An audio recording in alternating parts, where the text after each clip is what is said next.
m'appelle Andréane Dufour-Bouchard, je suis nutritionniste et chef de projet pour l'organisme d'expertise sur l'image corporelle Équilibre. Bienvenue à ce 24e épisode de notre balado Au-delà du miroir, réflexion sur l'image corporelle. L'épisode d'aujourd'hui est présenté dans le cadre de la campagne Être au-delà du paraître. Cette année, on souhaite discuter de la place qu'occupe l'apparence dans la pratique d'activité physique parce que ce domaine-là non plus n'échappe pas à la pression des idéaux irréalistes. On sait que la minceur et la musculature coexistent depuis longtemps au palmarès des silhouettes à atteindre pour être considérées comme beaux par la société ou encore avoir du succès, de la discipline, du contrôle, une bonne condition physique, une bonne santé.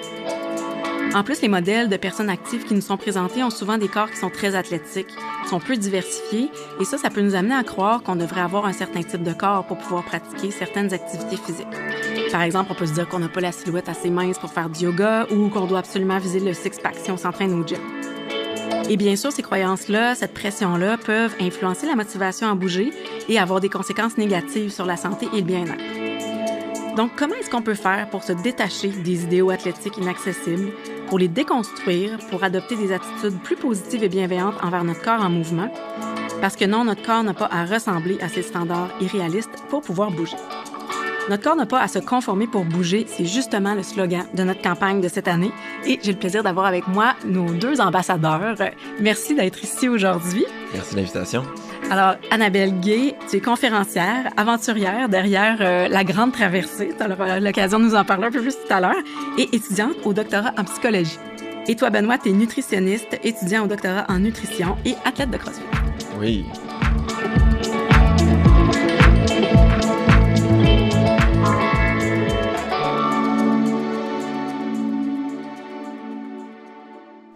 Alors, pourquoi c'est important pour vous autres de vous impliquer dans cette campagne-là?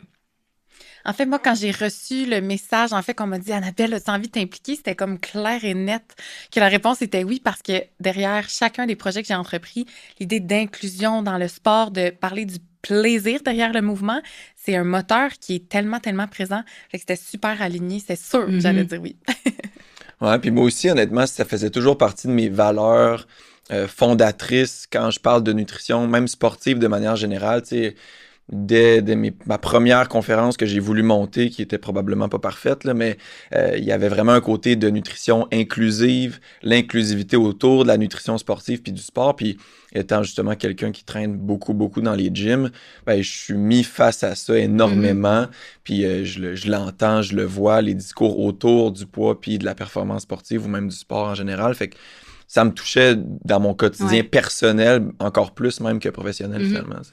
Fait que tu utilises ta tribune pour pouvoir déconstruire ça aussi, justement. Là. Oui, puis chez les jeunes aussi, j'essaie le plus possible de rejoindre les jeunes dans cette optique-là parce que je le sais, moi, où j'étais à 16 ans, à 14, je le sais dans quel contexte j'ai commencé la pratique du CrossFit, finalement. Puis après ça, de voir, ben OK, en recherche comportementale, où est-ce que ça m'a mené en termes de réflexion, puis comment je peux aider avec ce bagage-là, on va dire un peu unique de athlète professionnel, je m'entraîne énormément, mais aussi je fais de la recherche comportementale en nutrition. T'as comme les deux côtés de la médaille. Ouais, un petit peu quand même. Dans le fond, on parle un peu de ça, d'où t'es parti peut-être, ou les motivations qui peuvent être derrière le sport pour plusieurs personnes. On fait un sondage léger à chaque année et selon les résultats de notre dernier sondage, il y a 57% des Québécois et Québécoises âgés de 18 à 34 ans qui estiment que l'industrie de l'amaigrissement et du fitness influence leurs croyances, leur attitude ou leur comportement. Et ils sont aussi 58% à ressentir parfois, souvent ou toujours de la pression pour avoir un corps athlétique ou un corps fit. Donc, on voit que c'est quand même quelque chose qui préoccupe beaucoup l'ensemble de la population, mais particulièrement là, cette tranche d'âge-là. Et finalement, dans l'ensemble des répondants, il y a près de la moitié des Québécois et des Québécoises qui ont fait parfois, souvent ou toujours de l'activité physique de façon intensive dans le but d'influencer leur poids ou leur apparence au cours des 12 derniers mois. Donc, on voit que le culte du corps, ça occupe quand même une place importante dans les motivations des gens. Si on fait le parallèle avec les diètes amaigrissantes, bien, c'est sûr que les diètes amaigrissantes, on le sait, il y a des conséquences négatives. On parle plus de l'inefficacité qui est bien démontrée. Mais en même temps, faire de l'activité physique, c'est bon pour la santé, avoir une vie active, faire du renforcement musculaire. Puis on voit avec les statistiques, justement, qu'il y a plusieurs personnes qui ressentent beaucoup de pression de se conformer aux idéaux athlétiques et que, comme je disais, c'est la principale motivation, le fait de modifier son apparence physique qui fait qu'ils peuvent s'entraîner de façon même parfois intensive. C'est sûr qu'on ne veut pas inciter les gens à abandonner la pratique d'activité physique parce que c'est très positif, mais c'est où la limite, dans le fond, entre des comportements, des attitudes qui vont être positives, qui vont être saines, ou la petite ligne qui devient un peu plus problématique selon vous? Pour moi, c'est comme un spectre, je trouve. On peut justement développer, avoir une relation super saine avec l'activité physique, puis qu'elle devienne malsaine avec le temps, dépendamment des contextes, puis qu'est-ce qui se peut passer dans nos vies. Fait que pour moi, il n'y a pas nécessairement une dichotomie de j'ai un comportement malsain avec l'activité physique ou j'ai un comportement sain. C'est de se questionner, OK, aujourd'hui, ma vision de l'activité physique, la raison pourquoi je le pratique, je le fais, elle se situe où? Puis est-ce que j'ai un peu de travail à faire pour peut-être m'éloigner de ce comportement-là malsain qui serait axé seulement sur le paraître? Puis justement, le voir comme un axe, puis de normaliser le fait que ben ça se peut que dans ta vie, tu te retrouves à des endroits où ben ça peut être vraiment malsain ce que tu entretiens avec la pratique sportive, ou même en écoutant aujourd'hui de réaliser que ben OK, dans ma jeunesse, dans ma vingtaine, dans ma trentaine, j'avais tel comportement relié au sport. C'était super difficile pour moi de rater un entraînement ou autre, puis c'était très contrôlant par rapport à mon poids, où ça servait à ça, ben c'est de se dire, OK, ben je veux pas recréer ça dans le futur. Fait que c'est pas non plus de taper sur la tête de personne, mais vraiment de le voir comme un continuum, puis dans le meilleur des mondes, de tendre vers justement cette pratique-là qui est saine, qui fait du bien, qui est dans le plaisir et autres. Je pense que c'est aussi important de se poser la question, c'est le motif derrière le fait d'aller bouger, par exemple. Puis la ligne est tellement mince, tu l'as nommé, Benoît, aussi, tu sais, que les motivations derrière, est-ce que c'est justement, ça vient d'une pression externe ou c'est par plaisir de bouger, puis ça vient de nous.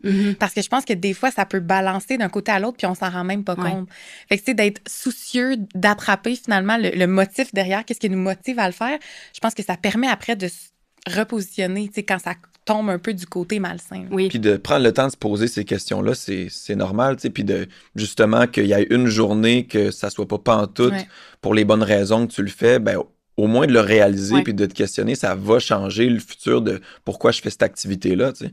Puis au quotidien, il y a des journées que ça nous tente moins de bouger en termes de plaisir, mais il y a plein d'autres raisons de pourquoi on bouge. Des fois, ça peut être même pour faire une commission, puis tu sais, finalement, ça devient ça, le motif pour bouger aujourd'hui. Fait que de ne pas aimer l'activité physique ou d'être dans un spectre où, justement, c'est plus difficile de savoir, ben, OK, cette journée, j'ai pas le goût de le faire, je devrais-tu le faire? Ben, poser ces questions-là, c'est aussi d'apprendre à y répondre plus tard. C'est de se laisser expérimenter des choses aussi. J'imagine que des fois, ben c'est ça demande un certain effort de sortir de son divan de temps en temps, même si on aime une activité. Ou des fois, à l'inverse, c'est mieux de respecter son niveau de fatigue puis de sauter un entraînement à ce moment-là, mais c'est un peu par essai erreur. Puis j'aime ça quand tu dis que ça fluctue. C'est un peu comme l'image corporelle aussi. On n'est pas obligé de toujours avoir une image corporelle parfaitement positive. Des fois, en fonction de ce qu'on vit, des commentaires qu'on peut recevoir ou des expériences qu'on a, ça peut fluctuer. Fait que c'est un peu la même chose finalement pour la motivation derrière l'activité physique aussi. Oui, c'est clair. Puis même le contexte, c'est une période super chargée au travail, vous êtes débordé. Ça sera pas le même contexte facilitant de t'es en congé, puis c'est l'été, puis t'es prof ou peu importe. Fait qu'il y a tout le temps ça aussi qui rentre en compte. Puis c'est correct aussi que l'activité fluctue à travers une année, à travers ces périodes-là. T'sais. T'es pas obligé tout le temps de garder le même régime d'entraînement identique. Puis c'est là que le lien avec le poids est risqué parce que la raison pourquoi on bouge, c'est le contrôle du poids. C'est difficile de se permettre d'avoir cette fluctuation-là parce qu'on le sait très bien que ça, vu qu'on avait le plein contrôle dessus puis que là, on lâche le volant, ben, il y a des chances qu'on fasse un accident. Là. Fait que finalement, d'avoir cette flexibilité-là à long terme, ça va même effacer un peu ou nous empêcher d'avoir ce lien-là très contrôlant avec l'activité physique. Oui, c'est vrai qu'il faut voir ça plus loin puis accepter les petites fluctuations quotidiennes ou hebdomadaires, mettons. Oui, puis je pense que, tu sais, souvent, l'entraînement, on se dit, bon, c'est telle séance, par exemple, de course, de musculation, mais c'est tellement plus. C'est aller marcher avec notre enfant qui fait du patin roulé ou whatever. C'est de les suivre aussi dans... Tu sais, ce n'est pas que une séance au gym, par exemple. Puis, tu sais, le mouvement, il est souvent lié à une performance, tu sais, un mouvement qui est performatif, mais pourtant, il y a tellement d'autres façons de bouger au quotidien, là. Vraiment. Puis, tu sais, on parlait de motivation pour bouger, puis finalement, ça peut être une commission, juste de se dire, je vais aller à l'épicerie à pied si ça me le permet. Ben, ça peut être ça, l'activité physique d'aujourd'hui, puis le choix de dire, je respecte ma limite de fatigue, mais je me sens assez bien pour aller faire ça, au lieu, justement, de faire mon entraînement YouTube à la maison ou, tu sais, quelque chose de rigide avec une classe ou peu importe. Ben, ça peut être ça au quotidien, cette variation-là de choisir qu'est-ce qui me tente de faire comme mouvement aujourd'hui, finalement. C'est vrai que c'est pas juste le gym. Là, on avait fait un épisode justement pour ceux qui s'intéressent là-dessus un peu de voir, tu sais, qu'est-ce que j'aime, moi, qu'est-ce qui, tu sais, c'est des contacts sociaux, tu être dehors, d'où je pars, puis de se permettre d'essayer des choses aussi. Tu sais, des fois, on peut faire des belles découvertes de choses qu'on pensait pas qu'on aimerait ou qu'on pensait pas être capable de faire, puis finalement, ça nous apporte beaucoup de fierté de le faire. Ou à l'inverse, on aime juste pas ça, puis on assume qu'on aime pas ça, puis on essaye d'autres choses. Mais je pense que le transport actif aussi, c'est une bonne façon pour ceux qui aiment moins bouger ou qui ont moins de temps d'intégrer quelque chose. Oui, c'est ça, exact, qu'ils l'intègrent à leur horaire. Puis, tu sais, plus on vieillit, je pense, plus c'est difficile d'essayer des nouvelles choses la majorité du temps. Fait que je pense que des fois, il faut justement se pousser. Puis, des fois, ça peut être justement pour des raisons sociales, tu sais. S'inscrire à une ligue de soccer ou une ligue de basket féminine. Avec un âge plus vieux, c'est plus difficile. On dirait que ça file bizarre. On dirait que tu dis, c'est une affaire du secondaire. Ça. Ben non, ça peut être encore ça, le plaisir de bouger par quelque chose de ludique ou quelque chose de social. T'sais. Ça se peut que tu y ailles juste pour jaser avec ton monde, puis c'est bien correct de même aussi. T'sais. Ça pratique le cardio, hein, la capacité cardio-respiratoire. Ben oui, c'est clair. On a parlé un peu d'idéaux athlétiques, dans le fond, qui sont les standards qui sont liés au domaine de l'activité physique. Benoît, est-ce que tu pourrais nous en parler un petit peu plus? Oui. Ben, quand on parle d'idéaux athlétiques, souvent, c'est de se dire que il y a une forme de corps spécifique pour une pratique X. Fait que, tu sais, de se dire que les gymnastes devraient ressembler à ça, les coureurs. La pire phrase que j'entends souvent, c'est la shape de coureuse ou la shape de coureur, tu sais. Je fais souvent la blague, mais c'est une blague visuelle, fait que ça marche pas ici, là. Mais de dire que du moment que t'es comme ça, t'as une shape de coureur, tu sais. Les bras comme un peu dans les airs. Les bras dans les airs. Fait que, tu sais, de base, ça existe pas la shape de ou le corps de pour pratiquer un sport. Du moment que tu le pratiques, tu l'as le corps du coureur, finalement. Fait que, de placer ces corps-là souvent sur des piédestals, soit pour des raisons de performance ou même de se dire que c'est comme ça qu'on va rentrer dans le moule de ce sport-là, mais il y a une partie que ça part de la culture des endroits où tu vas le pratiquer. Il y a des endroits où culturellement, ça va être mal vu. C'est vrai de rentrer avec un type de corps, mais ces endroits-là, probablement qu'on veut pas les côtoyer de toute façon. Puis dans d'autres, au contraire, tu vas réaliser que c'est très inclusif. Tout le monde est le bienvenu. Tous les types de corps sont les bienvenus. Puis c'est ça qui est rafraîchissant aussi beaucoup. Puis je l'ai vécu, moi, à travers le CrossFit beaucoup parce que j'ai commencé en faisant du football, du gym même, plus conventionnel. Puis le CrossFit, malgré tous les défauts que ça peut avoir, ça a un côté très positif d'avoir aucun accent sur de quoi on a l'air. C'est pas du tout un critère. Puis essentiellement, dans le contexte sportif, on valorise même le fait que dans des corps complètement différents, tu peux faire de la gymnastique, faire de la force, faire de l'haltérophilie pour hommes, femmes, jeunes, vieux, de développer la puissance, la rapidité, l'endurance, pour réserver ça à un sexe, pour réserver ça à une catégorie de personnes. Fait que de manière générale, je le retrouve beaucoup quand même dans mon amour du CrossFit là, au quotidien. C'est cool, c'est un sport inclusif que tu as découvert sans savoir que c'était comme ça dans le fond. Puis quand on parle des athlètes de haut niveau, même de manière générale, souvent on a cette impression-là qu'ils ont toutes la même forme de corps. Puis c'est sûr que ça peut faire tendre vers des types de corps spécifiques, surtout quand on parle d'ultra-performance ou que là on parle des 10, 15, 20 meilleurs au monde. Mais de manière générale, si on prend le temps de les observer, ils ont quand même des différences assez marquées qui finalement, il y en a un qui est très grand, un qui est très petit, long fémur, petit fémur, les bras, le haut du corps. Puis tu sais, un des très bons exemples que je trouve, c'est dans le triathlon en ce moment. Clairement, celui qui se démarque pour être le meilleur de tous les temps, là, c'est Christian Blumenfeld. Puis il a un corps atypique pour un triathlète. Puis, je suis pas en train de dire qu'il est dans un corps complètement différent de tout le monde. Là. Il a un corps musclé et mince. Là. Mais reste quand même qu'il s'est fait dire toute sa vie qu'il avait pas le bon type de corps, qu'il devrait perdre du poids pour mieux performer. Puis aujourd'hui, c'en est ridicule. Là, il fait back-to-back des championnats, puis il gagne tout. Là. Fait que pour moi, il faut remettre ça en question beaucoup. Puis je pense que dans l'ère dans laquelle on est dans une bonne place pour le faire, même à des très hauts niveaux de performance, mais surtout à nos niveaux de pratique plus récréatifs pour le plaisir. Je pense que quand on a tendance à se comparer avec des athlètes de haut niveau, il ne faut pas oublier aussi qu'une partie de leur vie puis de leur temps, c'est ça, c'est de consacrer leur vie à leur sport. Tandis que quand on est un monsieur, madame, tout le monde au quotidien où on a un autre travail, des enfants, des amis, une autre vie qui consiste à faire aussi autre chose, ben c'est sûr qu'on a moins de temps puis on a un corps aussi qui est différent.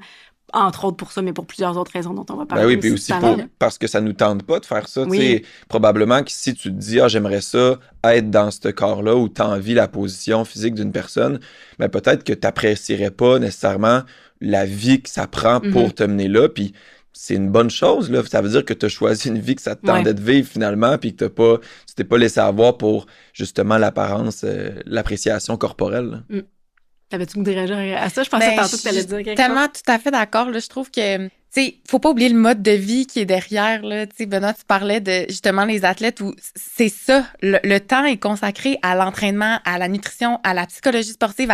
Tout tourne autour de ça. Puis c'est facile de se comparer avec les médias sociaux maintenant. Oui. On voit pas tout ce qui est derrière, le travail en arrière. Fait qu'on peut tendre à l'oublier quand on est derrière un écran puis on se dit, ah ben, tu sais, moi, j'arriverai jamais à faire ce temps-là, à soulever ce poids-là, alors qu'on voit pas tout le background qui est derrière. Voulez-vous savoir de quoi? Ces athlètes-là ont de la désappréciation corporelle aussi grande que vous. Puis ils ont de la misère avec la comparaison. De la même façon que vous, je le sais, j'en côtoie des gens qui sont dans le top mondial. Puis dans les discussions qu'on peut avoir juste avant les épreuves, sont autant, sinon plus insécures que nous qui se comparent. Eux autres aussi se comparent sur les médias sociaux. C'est un thing, ça, entre athlètes, de ne pas, de muter les autres athlètes pour pas avoir cette constante-là, impact de se dire, ah, lui, il vient de faire ça, il vient de soulever ça, il vient de courir vite de même. Ah, si je devrais mettre plus de course, j'aimerais plus de force. Puis là, c'est de tomber dans ce piège-là. Fait que c'est même pas une question de les voir comme étant invincibles puis qu'ils sont donc différents puis c'est juste nous par rapport à eux. Ils sont pareils que vous autres puis entre eux autres même, ils le font aussi, tu sais. Fait que ça aussi, tu sais, le corps de ce qu'on attend d'un athlète, en société, c'est vraiment quelque chose de tangible qu'on s'imagine de manière générale.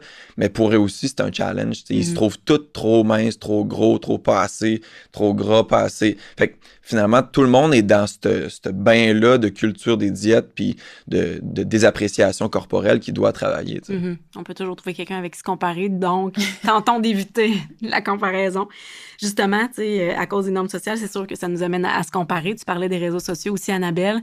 Comment on peut essayer de développer notre esprit critique par rapport à ce qu'on voit, justement, pour se laisser un petit peu moins influencer par ces modèles-là qui sont pas toujours représentatifs de ce qu'on pourrait voir dans la rue, au quotidien, dans nos classes, chez nos collègues de travail, peut-être. Fait qu'est-ce que vous auriez envie de dire aux gens pour les aider à développer cet esprit critique-là? Je pense que la comparaison, elle est présente partout dans nos vies, pas juste dans le milieu du sport, mais en général. Puis cette ligne-là, elle est très mince entre je me compare et j'ai une source d'inspiration. Oui. Un athlète, quelqu'un qui m'inspire, peu importe, quelqu'un dans mon quotidien. Et je me compare et ça m'amène à me diminuer. Ouais. Puis je pense qu'il faut aller voir c'est quoi, dans le fond. Est-ce que ça nous amène du positif? C'est inspirant de voir telle personne gagner telle chose ou faire telle performance. Versus de l'autre côté, ça met une pression supplémentaire à avoir tel type de corps, à performer de la même manière, Puis la ligne, elle est tellement mince. Vraiment. On bascule rapidement dans la même journée pour la même situation là, d'un bord ou de l'autre. Donc, de garder cette... je dirais ce doigté-là de s'observer, de dire, OK, est-ce que moi, je suis du côté de l'inspiration en ce moment, puis c'est positif, ça me permet de m'élever, puis c'est encourageant, ou de l'autre côté, au contraire, ça me met une pression, je me sens pas super bien, je sais pas pourquoi. Puis d'accepter que quand tu te sens pas bien, ben tu peux te désabonner. Absolument. On a amplement... Un ménage est possible. Puis tu sais, traiter son environnement numérique comme on traite sa maison, là, tu laisserais pas de la pourriture partout, c'est coins, puis tu vas pas jeter tes déchets à terre, puis faire comme, je le vois passer. Je le vois passer à toutes les... En plus, je fais jamais mon ménage. Ma blonde qui écoute ça, mais capote. tes réseaux sont clean. Ouais, fait que tu sais, de manière générale, de faire le ménage, tu sais, moi, dans n'importe quelle conférence où je parle plus à des jeunes, je le mets tellement de l'avant, ça, vraiment, là, physiquement, je leur dis les 3 petits points, mute, bloc, signaler, tu choisis un des 3, puis tu passes au prochain appel. C'est pas long, ça prend 3 secondes, puis ça va faire du ménage. Puis souvent, les gens vont dire « Ah ouais, mais tel créateur est toxique à 90%, mais il y a 10% qui me divertit. » Ben, je vous le dis, c'est pas un bon ratio. Ouais. Puis de manière générale, il y en a des créateurs qui font ton 10% puis qui sont pas à 90% toxiques. Des créateurs, il y en a des centaines de millions là, tous les jours qui naissent, là. Ou des publications. Fait qu'il faut pas avoir peur de justement les muter, les bloquer pour après ça évoluer. Puis tu sais, là, je parle des jeunes, mais c'est pour tout le monde. On est tous sur les médias sociaux, on est tous face à un environnement numérique qui est toujours plus axé vers la culture des diètes. Faut vraiment pas avoir peur de mettre ces freins-là volontaires. C'est pas... Meta, puis il faut pas attendre que Meta fasse les mots. Non.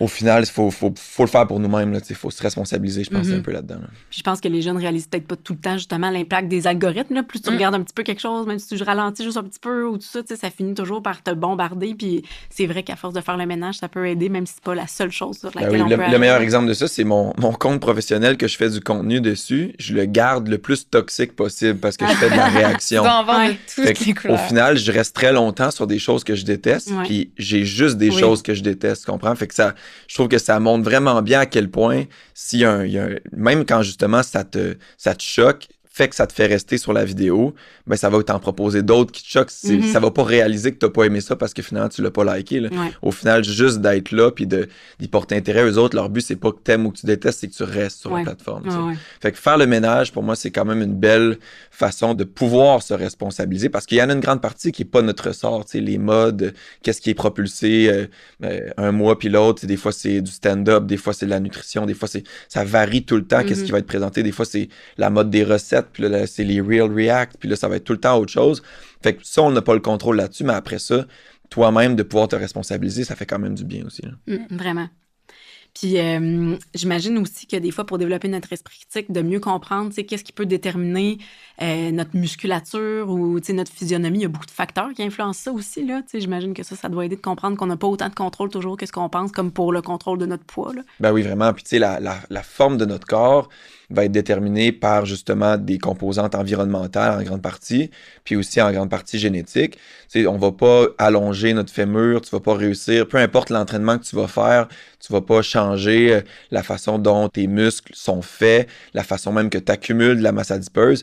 Puis au final, de le voir comme étant quelque chose de négatif, c'est parce qu'on le compare à cet idéal-là qu'on parlait tantôt. Parce que dans la vérité, quand tu mets tout le monde, là, si tu étais capable de voir vraiment tout le monde devant toi, tu réaliserais que la personne auquel tout le monde s'idéalise, elle ressemble pas à personne finalement. C'est elle quasiment qui est la plus différente. Oui. Pourquoi on mettrait pas genre cette valorisation-là sur les corps que tout le monde a finalement dans des vies saines, actives? Fait que pas nécessairement de dire qu'on dévalorise la promotion des saines habitudes de vie, mais de dire hey, regarde, c'est ça des corps normaux, tu sais. Valorisons ça pour qu'au moins dans notre cerveau, on arrête de nous-mêmes se regarder puis de se dire je ressemble pas à ça, donc c'est moins valide. Je vois pas les abdos justement, donc je suis pas performant, je suis pas en santé. Puis là, finalement, c'est comme OK, non, on a complètement oublié que le corps en santé, il y en a pas de six-pack nécessairement. Là. Puis c'est tellement une grande partie génétique, ça. Là. J'aimerais tellement ça que les gens puissent comprendre ça, que justement, il y a des gens qui s'entraîneront pas de leur vie, là, puis qui vont avoir les abdominaux découpés naturellement. Il n'y a pas de question de discipline, il n'y a pas de question de travail, il n'y a pas de question de il en fait plus qu'un autre ou il mange moins qu'un autre. Là. Fait qu'il faut arrêter des fois de penser aussi que c'est purement mathématique. Là. Je le vois tellement ça sur les médias sociaux. Souvent, c'est des hommes, mais c'est un gym bro qui veut simplifier finalement tout le contexte de perte du poids puis même de la définition musculaire à des calculs mathématiques puis comme une transaction finalement. Puis c'est comme tu t'es vraiment arrêté à la surface là, énormément de ce que c'est finalement modifier son corps. Là. Cette personne-là qui fait ces messages-là a sûrement aussi beaucoup de temps consacré à l'entraînement, d'où le fait que ou c'est elle ça est le corps qu'elle met de l'avant, génétiquement aussi. Moi, c'est ça que je déplore aussi, c'est des gens qui sont dans des corps minces, qui ont probablement, oui, travaillé aussi, ont fait de l'entraînement rigide, se sont alimentés de manière aussi peut-être trop rigide, avec des comportements alimentaires qui sont pas durables sur le long terme, et qui ont bénéficié d'une bonne génétique. Puis après ça, ces gens-là font comme si tout était dû à leur willpower, puis leur motivation. La culture très américaine de dire « je me suis auto-fait », c'est moi et moi seulement qui a créé ça. Puis c'est comme hey, ben, calme-toi, là, dans le sens qu'il y a une grande partie qui serait déjà là, même si tu t'entraînais pas autant, même si tu n'étais pas autant rigide.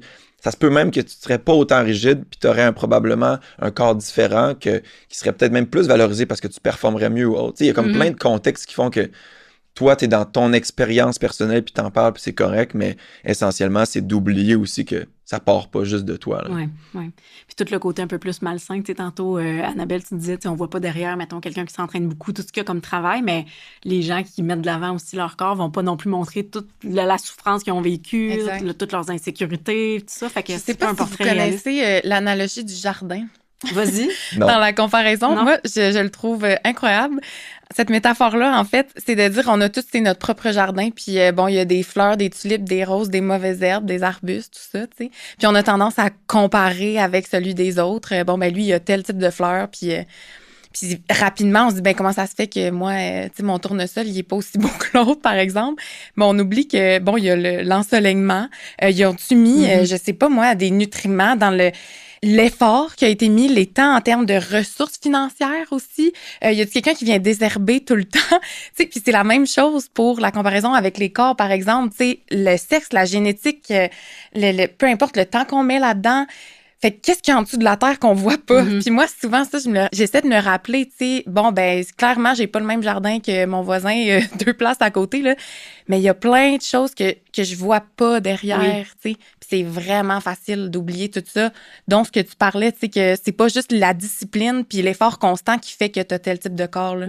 Des fois, c'est des trucs même négatifs qui se cachent derrière ça. La fille qui est sur les abdos, puis qui est sur les veines, puis qui te fait des vidéos, est-ce que tu le vois si elle n'a pas justement une désappréciation corporelle énorme, qu'elle ferme sa caméra, puis elle est malheureuse, puis que finalement, ses comportements alimentaires la satisfont pas, absolument pas, puis que c'est difficile pour elle d'aller au resto avec des amis, puis c'est difficile de vivre. Alors que toi, tu es de ton bord, tu t'imagines qu'elle vit la vie de rêve, puis tu es capable, toi, d'aller au resto avec des amis, tu es capable d'avoir du plaisir, tu as une vie équilibrée, tu as une vie active, tu performes, peu importe. Puis là, tu es en train de penser que par la photo ou la vidéo que tu as vue, elle a une meilleure vie que toi, puis tu aspires à ça, alors que peut-être c'est elle qui aspire à ta vie, hein, tu sais, d'un certain sens. Elle est peut-être prise là-dedans.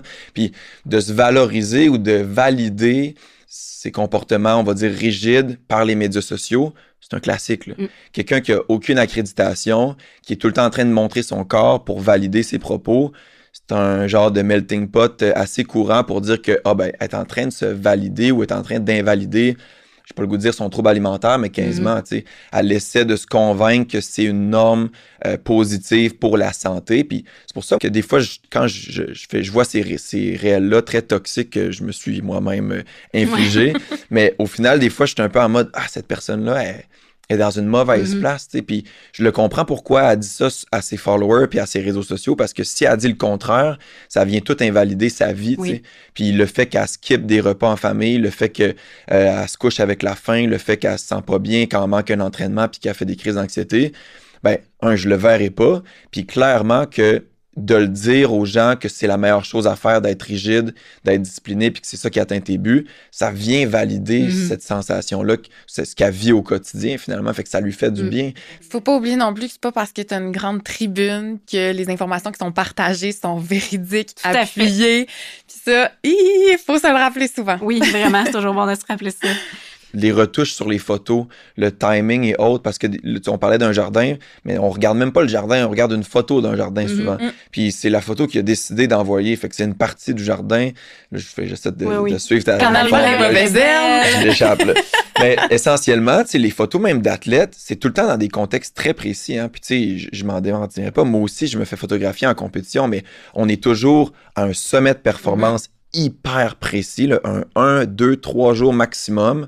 On est en plein effort, en pleine contraction musculaire. Fait que là, toi, c'est possible que tu te compares au repos chez toi le matin à quelqu'un qui est au sommet de sa forme en pleine contraction. Tu sais, au final, puis des fois, ça peut être des gens même qui utilisent des produits dopants, ça peut être des gens qui ont fait des efforts incommensurables, comme on parlait, pour se rendre là, temporairement, pas à vie. Cette personne-là ressemble pas à ça à son quotidien. Souvent, c'est le meilleur éclairage. C'est de loin la meilleure photo. Pourquoi j'aurais publié la pire, essentiellement.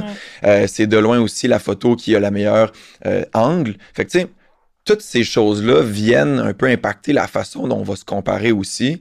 Puis pour moi, une des façons d'être critique face à ce qu'on voit, c'est de le regarder puis de se dire, OK, ça, c'est la meilleure version que cette personne-là se trouve d'elle-même. C'est pas la meilleure version absolue d'un être humain, ou c'est pas à ça que je devrais aspirer moi, mais elle, pour elle, le fait qu'elle me le présente, c'est clairement une photo qu'elle apprécie, qu'elle aime, qu'elle se valorise dedans, etc.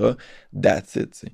Mais il faut prendre en compte le fait que le contexte est hyper important. Puis même quand on fait de la promotion des athlètes de haut niveau pour faire de l'inspiration, justement, on prendra pas la pire photo, le flip raté ou l'erreur que la personne a faite. T'sais. Fait que ça aussi, il faut se questionner, remettre en fait en perspective que c'est un moment temporellement défini extrêmement précis, la photo, puis le contexte de la photo. Ouais. Puis on va en reparler tantôt, mais justement, il y a des exemples comme ça d'inspiration, mais il faut que les exemples d'inspiration soient de plus en plus diversifiés pour pouvoir inspirer des gens aussi dans d'autres directions que juste celle-là. On a parlé un petit peu des impacts. Là, on a commencé à en parler tout à l'heure un petit peu, mais est-ce qu'il y a des bons côtés? T'sais, on a parlé du fait que peut-être pour certaines personnes, justement, ça peut être une inspiration, puis ça peut rester positif, tandis que des fois, on peut glisser tranquillement. Mais c'est quoi, mettons, les revers de la médaille auxquels on devrait penser? Si on se dit, moi, je me compare, puis j'aimerais ça être plus musclé ou avoir un corps plus athlétique, puis je pense que c'est une bonne motivation, mais à quoi il faut faire attention?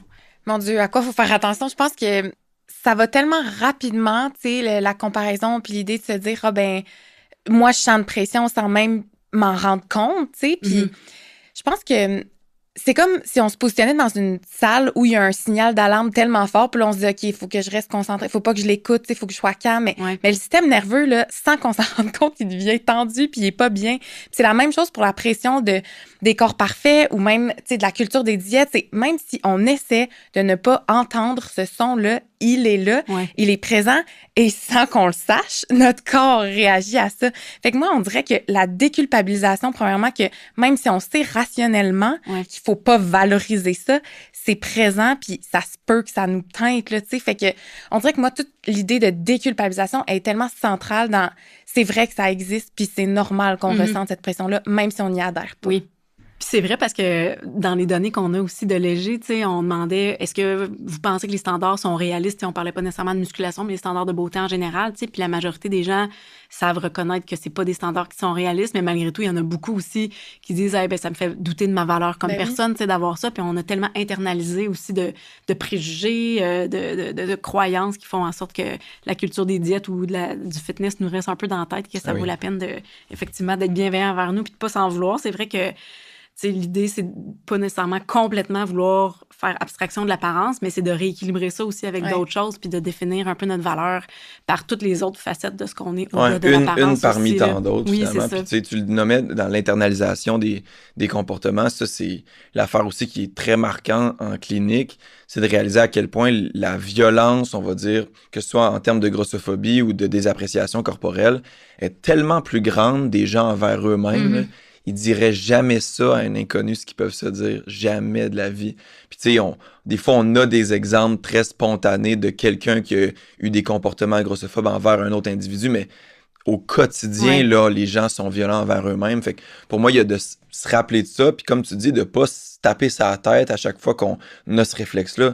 On va l'avoir. C'est internalisé, c'est une racine. On est né dans une société, la culture nord-américaine, puis peut-être plus même, mais qui fait que c'est en nous, c'est un réflexe.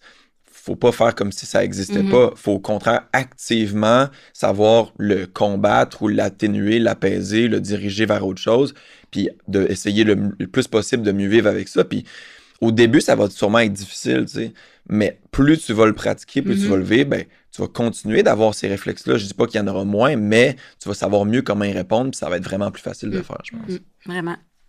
Ça nous amène à parler justement de la diversité corporelle. On l'a souvent dit, on le dit peut-être même pas encore assez, mais il n'y a pas assez de diversité corporelle déjà dans la société en général, là, de représenter dans les films, les émissions, peu importe, sur les réseaux sociaux. On en voit plus qu'avant, c'est vrai, mais je pense que dans le monde de l'activité physique, c'est encore plus présent, ce manque de diversité-là. Annabelle, toi, c'est quelque chose que tu dénonces, puis c'est quelque chose qui a été beaucoup aussi un moteur pour tes projets. Voudrais-tu nous en parler un peu plus? Oui, en fait, moi, ça part de tellement longtemps, là. Je me souviens, je sais pas si vous connaissez les festivals de films de Banff, des festivals d'aventure.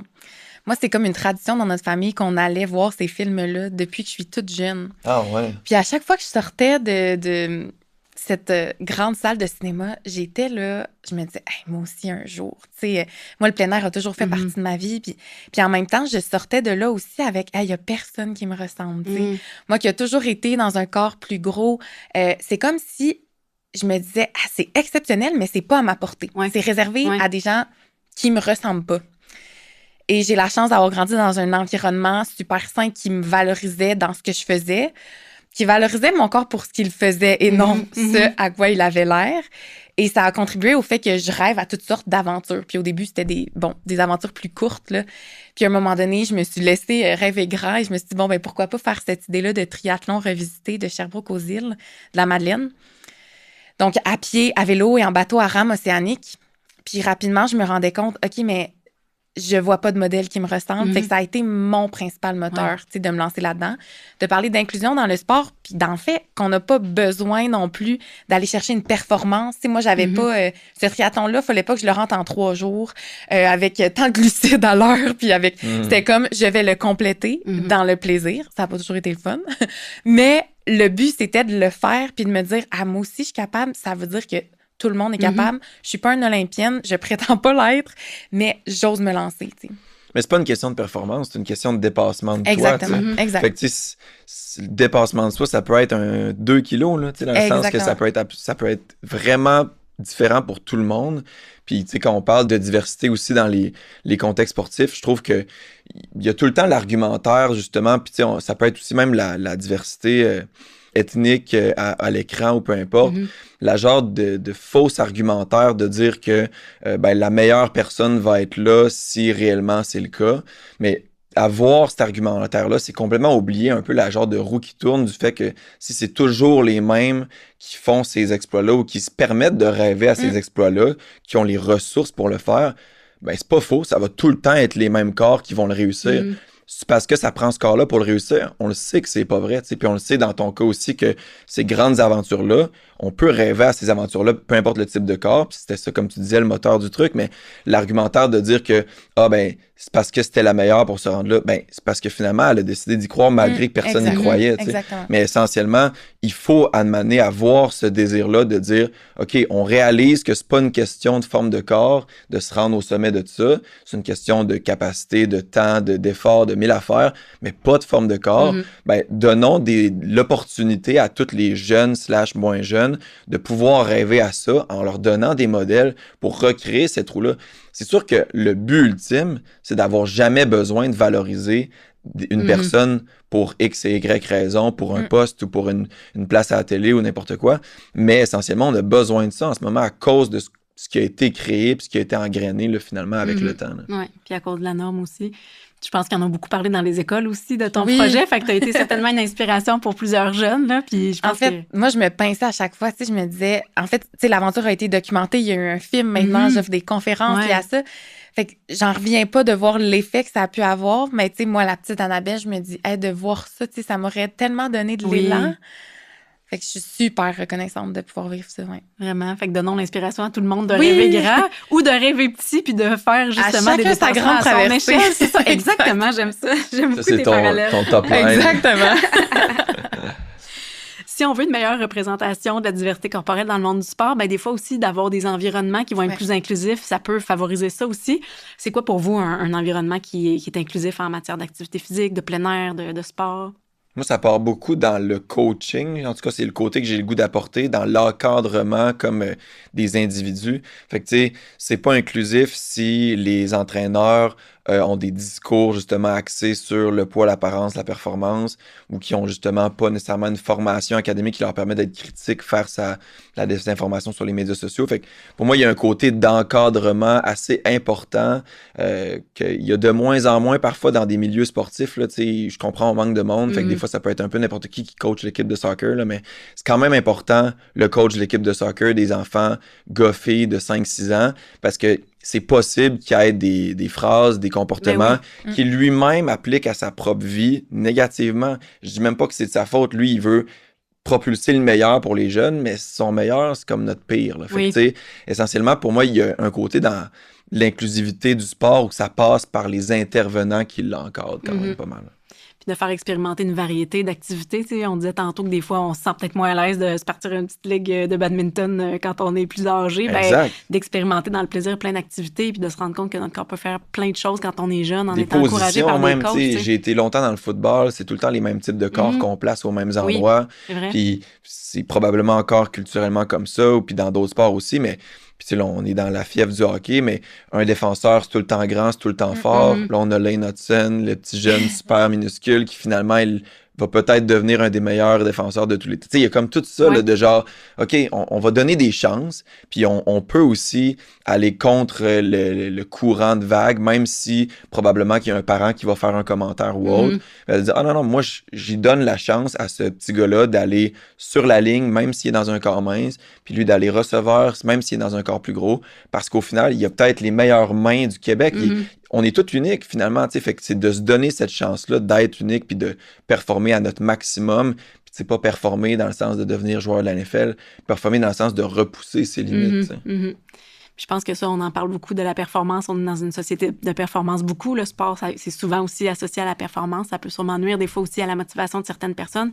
Comment on peut faire pour essayer de se détacher un peu de cette pression-là de performer en sport aussi, puis de faire un petit peu plus de place peut-être au plaisir, au bien-être? Je pense que, tu sais, le plaisir, c'est le prédicteur le plus robuste, là, de continuer l'activité physique à long terme. Fait que de s'accrocher à ça, tu sais, le plaisir de... si ça vous tente pas d'aller courir, là, tu sais, un matin, hey, c'est pas grave, ça peut être autre chose. Le mouvement est dans plein d'autres sphères de notre vie, tu sais. Fait que je pense que de s'accrocher au plaisir, c'est un élément vraiment clé. Je pense aussi que la pression de savoir qu'elle est là puis qu'elle va exister, tu sais, tantôt, je parlais de déculpabilisation. Pour moi, c'est central aussi. C'est normal qu'elle soit là. On est dans une société de performance, tu l'as nommé, dans le sport, au travail, dans nos vies personnelles. Faut être une bonne mère, tu sais, faut être bonne partout, dans le fond. Donc, de se détacher de ça puis d'en prendre conscience, je pense que, mon Dieu, que c'est des premières étapes qui sont vraiment cruciales. Utiliser le sport pour évacuer tout ça, là. Voilà. Motivation. Ça me fait tellement penser aux objectifs de processus versus de résultats. Oui, tu sais, des objectifs de résultats, par exemple, de courir tel marathon en tel nombre de temps, tu sais, on sait que ces objectifs-là, tu sais, une fois qu'on l'atteint, par exemple, si on l'atteint, c'est comme, ça devient pas une habitude du jour au lendemain de continuer à bouger, alors que les objectifs qui sont plus dans le processus de c'est d'être une personne en mouvement, par exemple, d'aller au travail à vélo. On sait que ça peut perdurer et devenir une habitude, donc continuer à long terme, versus de se dire, bon, ben moi, chaque jour, je jogue 30 minutes, puis c'est ça, puis c'est tout. Puis une fois que j'atteins l'objectif, ben c'est sûr que ça tombe à l'eau parce que c'était tellement rigide, condensé dans le temps qu'après ça, on n'a pas le temps réalistiquement, par exemple, de s'entraîner comme ça tous les jours après l'atteinte de l'objectif. Mais c'est pas toujours évident de réfléchir à ses préférences. Ça me fait penser au volet alimentaire. Souvent, les gens ils aiment ça, avoir des plans alimentaires, des règles strictes à suivre. Puis on le sait que ça fonctionne pas parce que c'est pas personnalisé, mais des fois, de réapprendre à se faire confiance, de se poser des questions, c'est sûr que c'est moins rapide et simple que de se faire donner une recette toute faite, mais ça vaut tellement la peine dans le fond. Plus durable à long terme. Puis la rigidité, c'est une façon que notre cerveau a, des règles rigides, c'est une façon que notre cerveau a de venir contrôler l'anxiété. Fait que, essentiellement, à chaque fois que tu as cette envie-là de vouloir dire, par exemple, tu sais, quelqu'un qui rentre dans mon bureau puis qui dit « je veux un plan alimentaire », souvent, c'est quelqu'un qui a jamais vu aucune de mes capsules, là, puis qui ne sait pas du tout. Mais essentiellement, ça arrive quand même assez souvent parce que je sais qu'il y a une partie des gens que j'attire en clientèle qui sont par le sport. Fait que eux autres, ils ont cette impression-là aussi que je vais leur donner un plan à peser, tu sais. Mais après ça, de leur faire réaliser que la raison pourquoi ils cherchent à avoir ce contrôle-là rigide, c'est essentiellement une genre d'anxiété qui est des fois causée par d'autres choses dans leur vie, puis que c'est par l'alimentation, par leur sport, ils viennent se faire du bien en ayant le plus de contrôle possible dans un aspect de leur vie parce que dans d'autres, ils en ont plus. Ouais. Fait que pour moi, c'est de re-questionner le pourquoi. Puis comme professionnel, puis il y en a probablement qui écoutent le podcast aussi, mais comme professionnel, c'est aussi de se poser la question, OK, ça, c'est ce que le client veut, c'est ce que la personne veut pour venir combler cette anxiété-là. Moi, je suis le professionnel qui est au courant de pourquoi, de où ça part. C'est mon devoir aussi de pas juste lui donner ce qu'il veut nécessairement, puis de me dire, je suis obligé, je suis payé. Au contraire, tu as le devoir de l'aider, de le questionner sur qu'est-ce qui se cache derrière cette volonté de rigidité-là, de l'accompagner dans quelque chose de différent pour le faire tendre vers des comportements alimentaires sains durables. Parce que souvent, c'est tellement internalisé que c'est même pas conscient, puis c'est ça leur rôle. Ils se sont jamais posé la question. Ils ont cette expérience de vie-là où plus ils ont de contrôle sur leur alimentation ou l'activité physique, mieux ils se sentent. Ben, c'est un plaster, c'est un pattern, c'est de se dire, OK, il y a quelque chose derrière le fait que tu as besoin d'autant de rigidité pour bien vivre, puis ça se questionne, puis on peut justement remettre ça en question, puis souvent, c'est pas des gens qui sont dans des contextes parfaitement heureux puis sain love, là, ils viendraient pas consulter si toute leur vie irait parfaitement bien. Fait que pour moi, c'est d'aussi garder ça en tête, de dire, peu importe, entre guillemets, qu'est-ce qu'il dit au départ pour initier la rencontre, il faut que tu aies un peu un regard externe, macro, puis te dire, il y a quelque chose derrière, puis je peux venir l'aider encore plus que juste réconforter son besoin de rigidité. Puis le contrôle, tu sais, c'est un besoin... Tu sais, chaque humain a besoin de sentir qu'il y a du contrôle sur certaines choses de son environnement. Je pense que c'est le focus attentionnel, est-ce qui est alimentaire, dans par exemple, qu'est-ce qu'on mange ou le sport que je dois faire, c'est comme ça, tant de minutes, où on peut dire, OK, ben le contrôle, on va aller le chercher ailleurs, où ça va être moins néfaste dans l'environnement puis le quotidien. Oui, c'est clair. C'est vrai, on peut repositionner ça vers d'autres choses. Faire plus de ménage dans nos réseaux sociaux, par exemple. Voilà. Plus de ménage, point pour moi. Oui. Ça nous amène à parler des stratégies, justement. Tu sais, là, on a commencé à donner quelques petites pistes là, pour essayer, justement, de valoriser plus la diversité corporelle, puis peut-être de se défaire un peu de cette pression-là, d'essayer d'avoir, tu sais, un idéal athlétique qu'on devrait atteindre, d'essayer de se sentir plus à l'aise, peut-être d'essayer des activités physiques, peu importe le corps qu'on a, ou juste de commencer à bouger si on a l'impression qu'on n'a jamais pu bouger parce qu'on a un corps, tu sais, qui n'est pas dans des standards athlétiques. Par où on peut commencer pour essayer de déconstruire ces différentes pensées-là qui nous empêchent des fois peut-être de s'épanouir en sport ou d'avoir des motivations qui sont plus intrinsèques?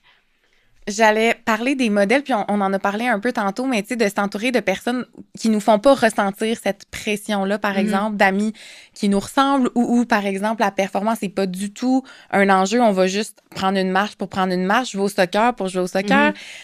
De s'entourer de l'environnement qui nous ressemble le plus, où on se sent en sécurité. Je pense que c'est un premier pas qui nous amène à se dire « Ah, j'ai eu du plaisir en jouant au soccer pour la première fois.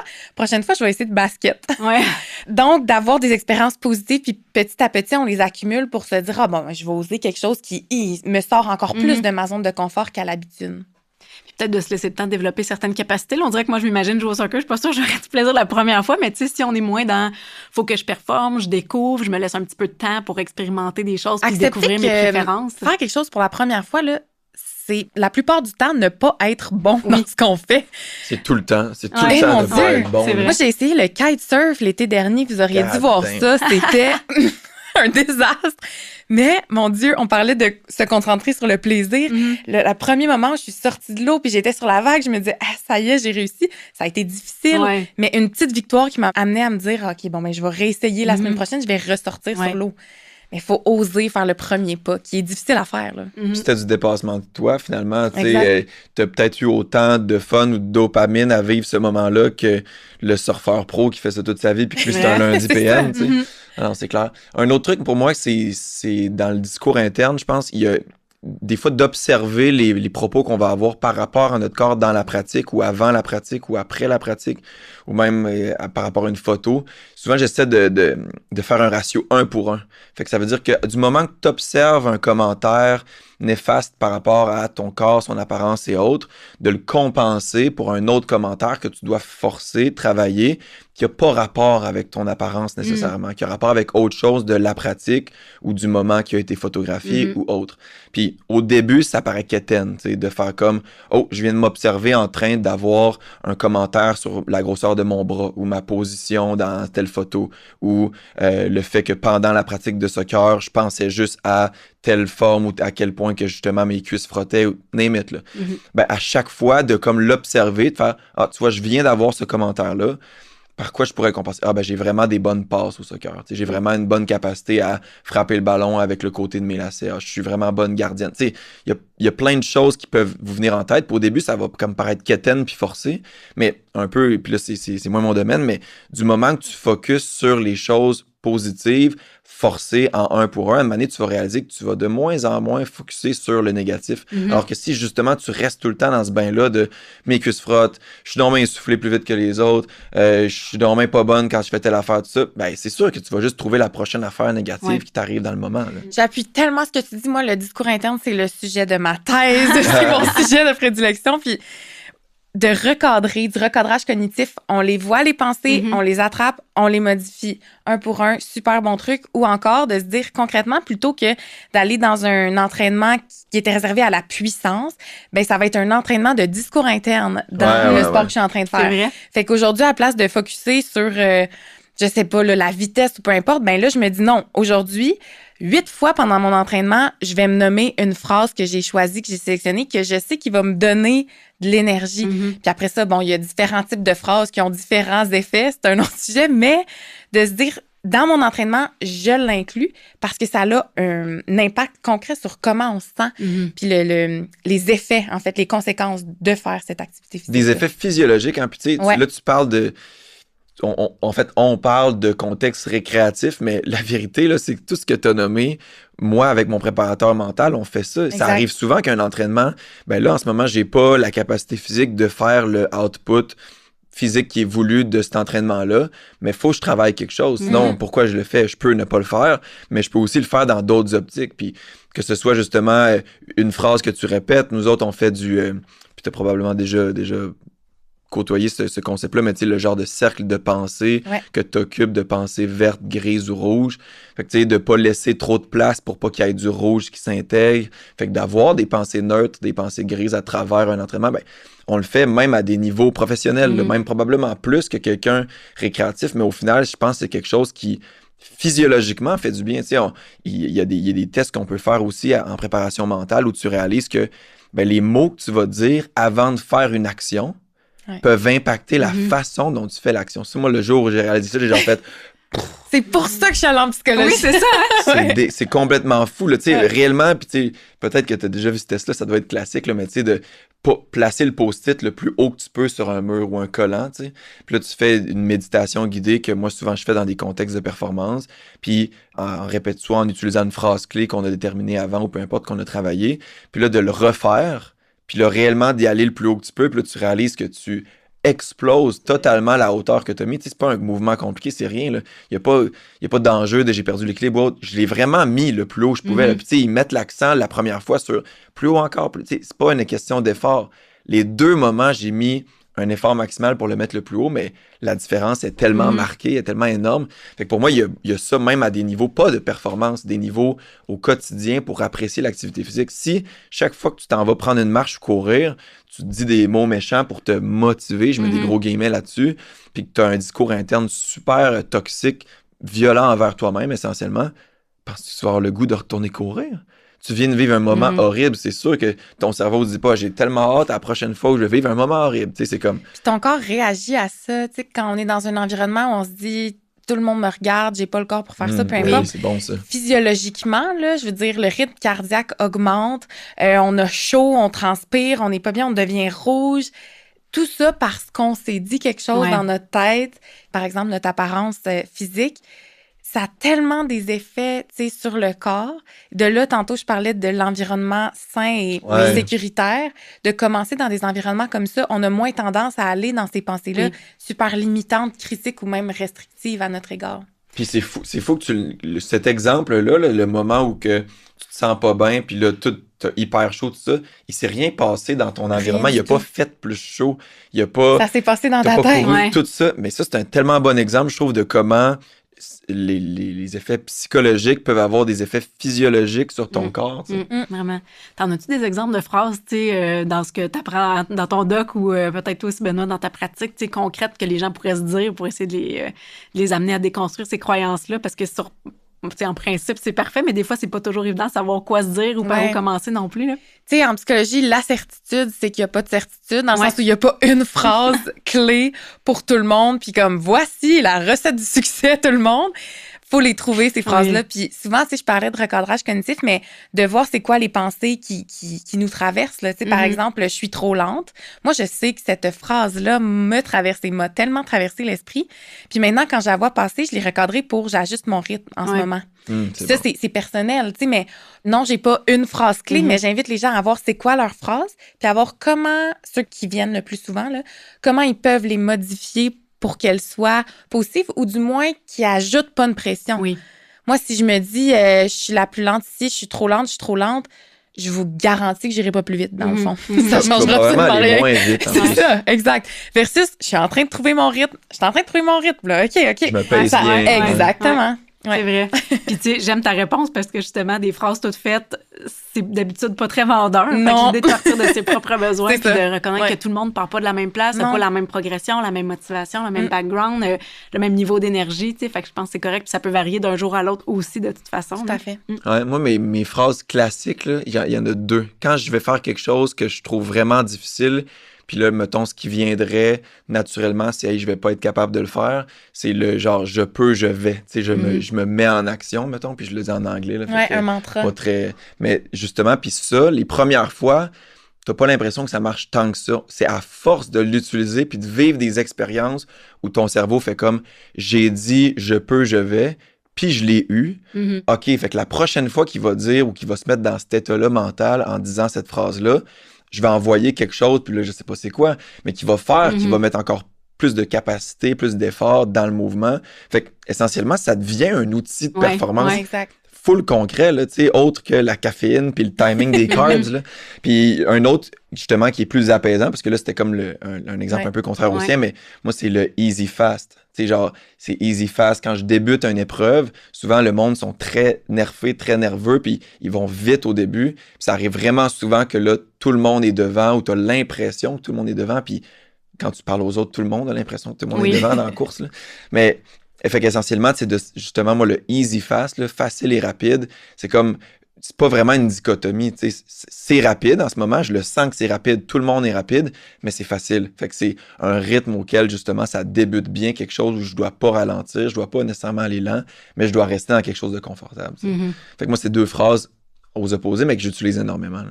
Puis à force de les dire puis de les pratiquer en entraînement, ça va devenir instinctif que c'est ça la première chose que tu vas dire avant de te dire toutes les phrases limitantes. De là, l'idée de le pratiquer au quotidien et pas juste dans le sport, parce qu'on se dit plein de choses dans toutes les sphères de notre vie.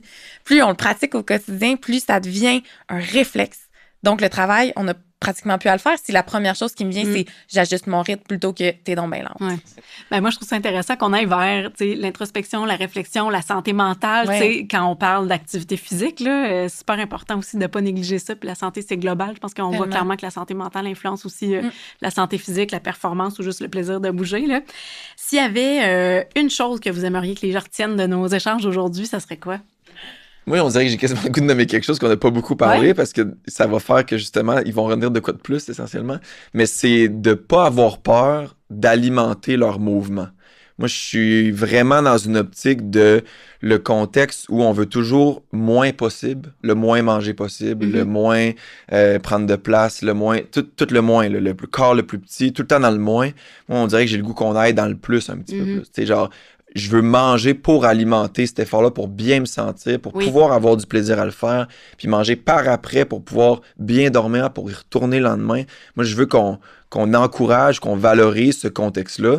Puis ça l'aide, en tout cas selon moi, à enlever le focus sur l'apparence du corps. Ça l'aide à enlever le focus sur qu'est-ce que le corps a l'air, puis ça le met beaucoup plus sur qu'est-ce qui me permet de vivre au quotidien. Parce que oui, c'est le sport que j'ai pu faire, mais le fait de l'alimenter, le sport, ça va aussi faire que quand tu vas arriver à la maison, tu vas avoir de l'énergie pour continuer à aborder les enfants, pour pas être irritable avec ta blonde ou ton chum, pour après ça sortir, voir des amis le lendemain, être une bonne personne, patiente. Il y a comme tout ce contexte-là de dire que quand on est dans le moins, là, ben ça finit avec un moins essentiellement, alors qu'on peut tout le temps aller vers le plus, puis se sentir mieux, puis l'alimenter au quotidien, pour moi, ça vient avoir un effet boule de neige sur plein de sphères de nos vies. J'aime ça, puis je trouve que ça fait une belle contre-proposition à, tu sais, je bouge pour brûler des calories, j'ai mangé, tu sais, il y a souvent cette notion-là aussi, fait que de plus nourrir son corps, parce que c'est ça qui va lui donner le carburant pour faire les choses qu'on aime, très bon message. Je suis tout à fait d'accord avec ce que tu dis, vraiment, j'appuie.